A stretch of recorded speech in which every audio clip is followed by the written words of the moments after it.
psychoanalysis is a space where, of course, I admire Deleuze and where I also have some resistance to him. The question of the unconscious, which doesn't appear at all in this context, Deleuze quickly will have dismissed the way Lacan himself does when he says that bestiality is not animal, and when he says that the animal has no unconscious. I could demonstrate this through a number of Lacan texts, but I can't do this now. The animal has no unconscious. Even the unconscious of man, repression and resistance, are not taken into account in this Deleuzian analysis of bêtise and the protection against the ungrund.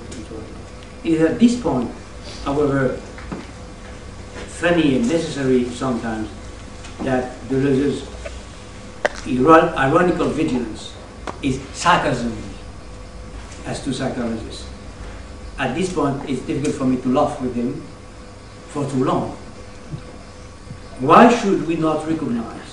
Why should we not say conversely that to the extent that he also has explicit forms of individuation, man protects himself against the groundless ground. To that extent, at least following Deleuze's logic, man would ignore pure stupidity, as the animal does, without homogenizing the things, without wanting to erase the differences.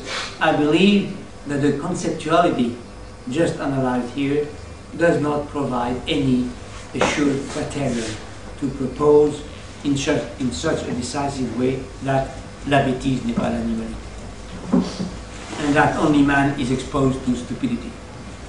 For example, in the following sentences in Deleuze's text, I don't see why the equivocal figures of minage, I don't know how to translate this, minage, which relates to the ground, to the underground.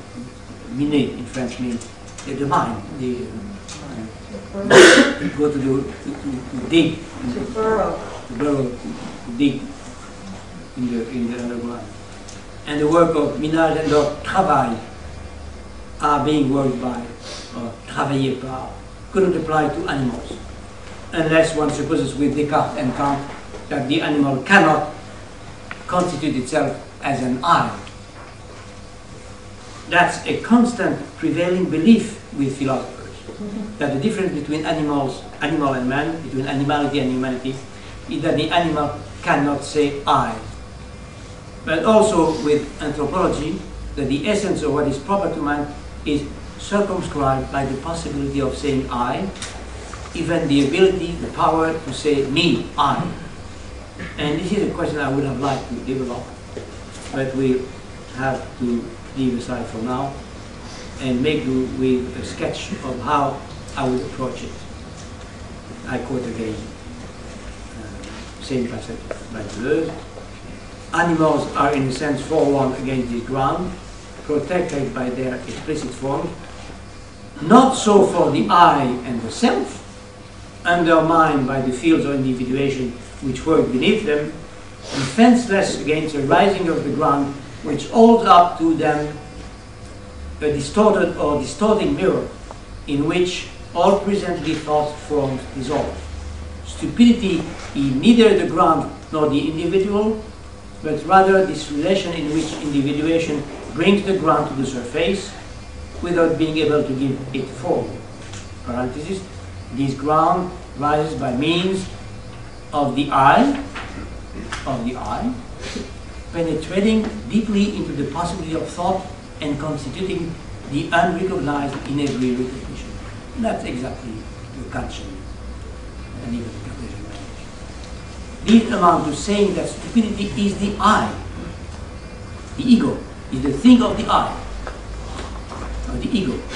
It avoids naming something in the form of a psychic life that we could call ground or not, that we wouldn't have the figure of the I, without having to credit such or such construction of Freudian metapsychology, which I don't.